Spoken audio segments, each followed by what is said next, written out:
One of those 14 findings, the QSA flagged it as critical. It was the lowest priority fix.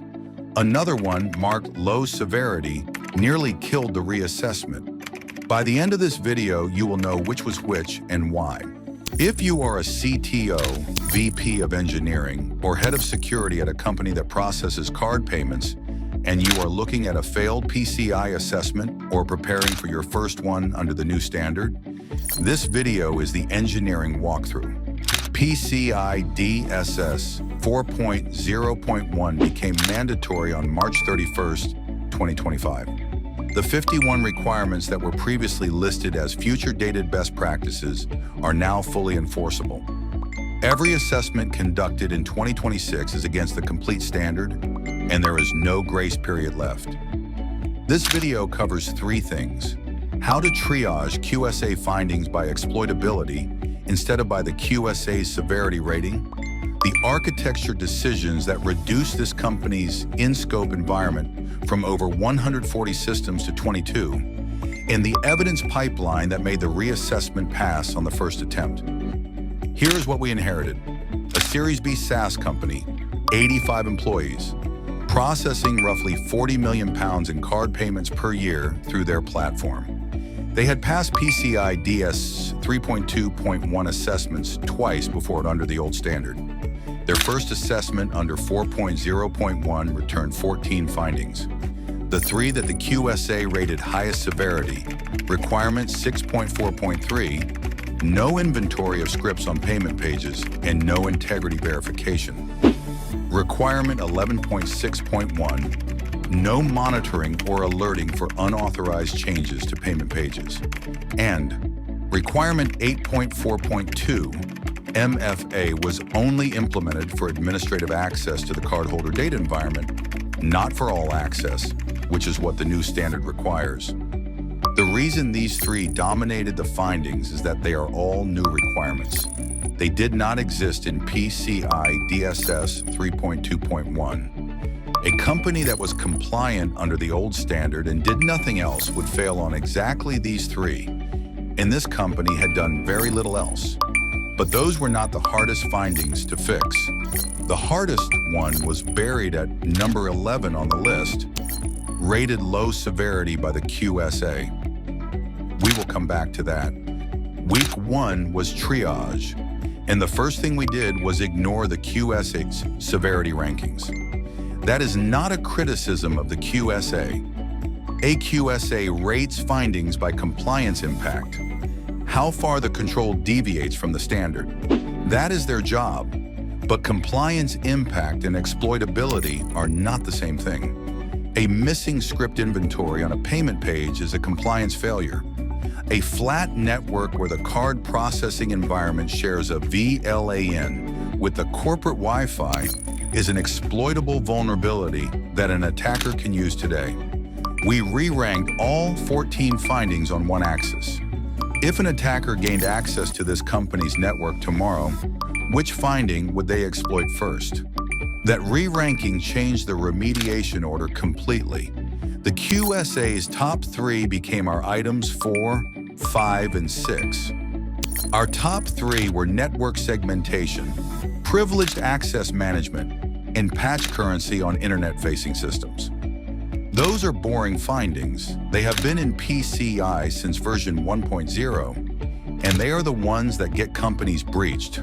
The Verizon 2026 Data Breach Investigations Report puts vulnerability exploitation at 31% of breaches, now the top initial access vector ahead of stolen credentials. Median time to patch has stretched to 43 days, a 34% increase year over year. Attackers do not check your compliance posture, they check your network. Weeks 2 through 4 were scope reduction. This is where we bought the schedule back. The company's cardholder data environment had never been properly segmented.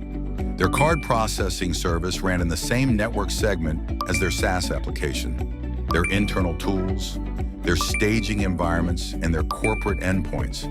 Everything was in scope. Over 140 systems under PCI DSS 4.0.1, Every system in scope must meet every applicable requirement. MFA for all access. Audit logging, patch management, vulnerability scanning.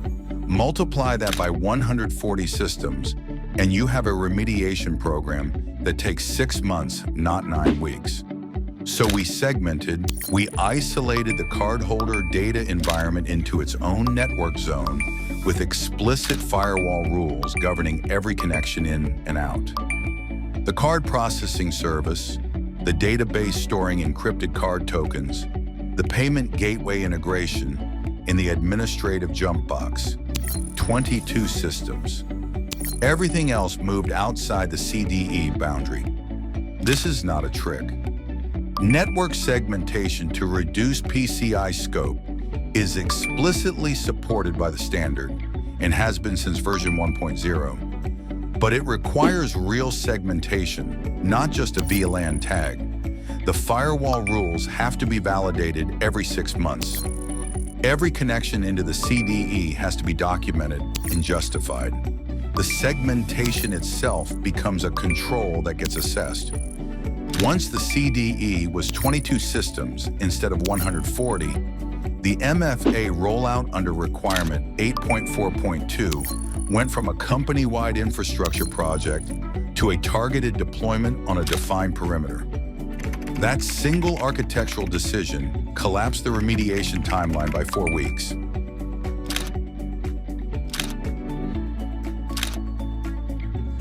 With the scope reduced, we tackled the 3 new requirements in parallel. Requirement 6.4.3, payment page script inventory. Every piece of JavaScript executing on the payment page had to be inventoried, authorized, and integrity verified. This company had 23 scripts on their payment page. They knew about 8. The other 15 were third-party analytics, A/B testing tools, chat widgets, and marketing pixels loaded by other scripts. 3 of them were loading sub-resources from domains the engineering team had never heard of. We stripped the payment page to 4 scripts: the payment form, the tokenization library, a fraud detection script, and a single analytics script with a documented business justification. The other 19 moved to non-payment pages. For the 4 that remained, we implemented sub-resource integrity hashes and content security policy headers, restricting script sources to an explicit allow list. Requirement 11.6.1, real-time monitoring for unauthorized payment page changes. We deployed a tamper detection mechanism that generates a hash of the payment page DOM structure on a defined frequency and alerts if the structure changes.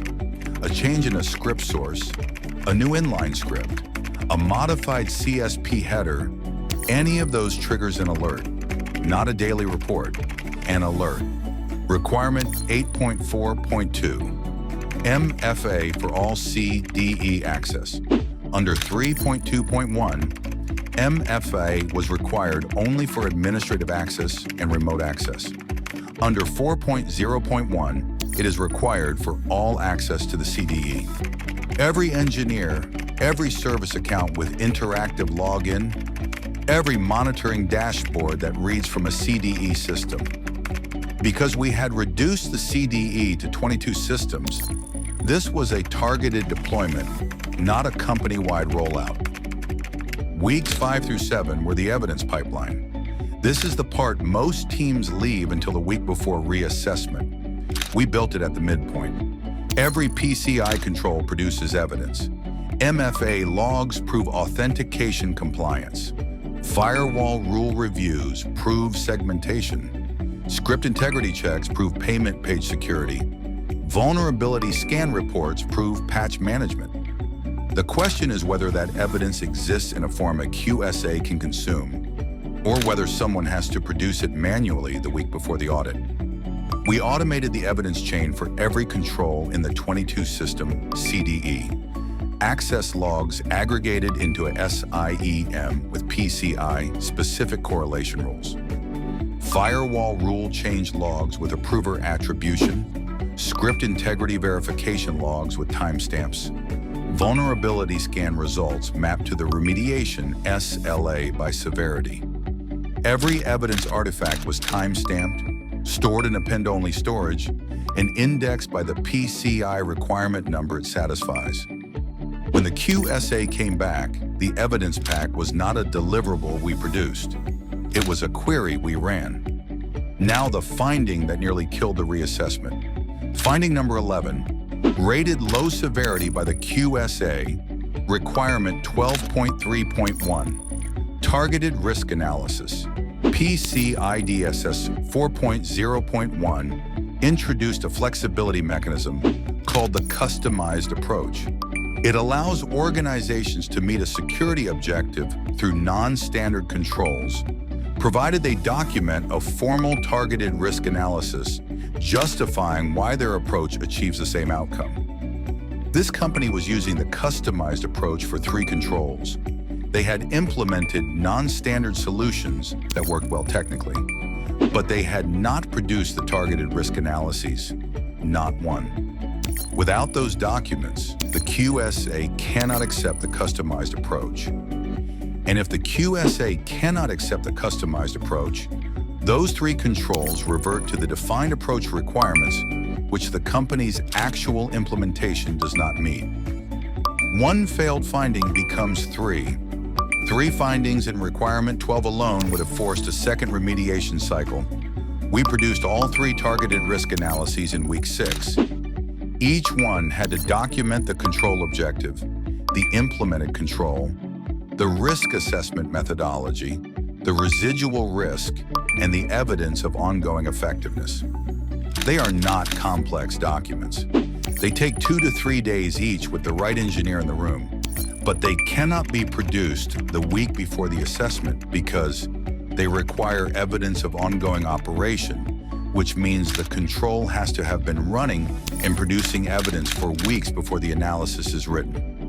This is why the QSA rated it low severity. The control itself was working. The documentation gap felt administrative. But under 4.0.1, the documentation is the control. Without the targeted risk analysis, the customized approach does not exist. And the finding the QSA rated critical that was actually the easiest to fix? Requirement 6.4.3, payment page script inventory, critical by compliance impact. 23 scripts, no inventory, no integrity checks. But the fix was mechanical. Strip the payment page, implement SRI hashes and CSP headers, document the 4 remaining scripts. 3 engineers, 1 week. It was the highest severity finding and the lowest effort remediation on the entire list. The QSA's priority ranking put it first. Our exploitability ranking put it 6th. Both were right. They were answering different questions. PCI DSS 4.0.1 is not a harder version of 3.2.1. It is a different standard.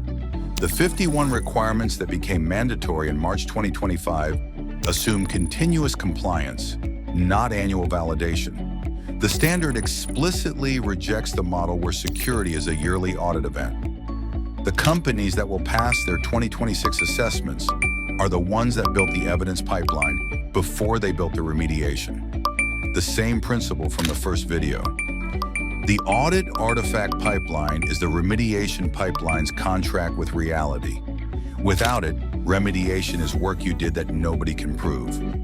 We have put the full PCI DSS 4.0.1 remediation sequence into a checklist. 38 items across the 9 weeks. Every item names the PCI requirement it addresses, the evidence artifact it produces, and the common failure mode we see. If you are preparing for your first 4.01 assessment, or if you have already failed one and are working against a remediation deadline, this is the sequence. Link in the description. Tell us where to send it, and we will. Last video, DSPT version 8 and the June 30th deadline for NHSIT suppliers. Watch that next if you operate in UK health data. This is the algorithm.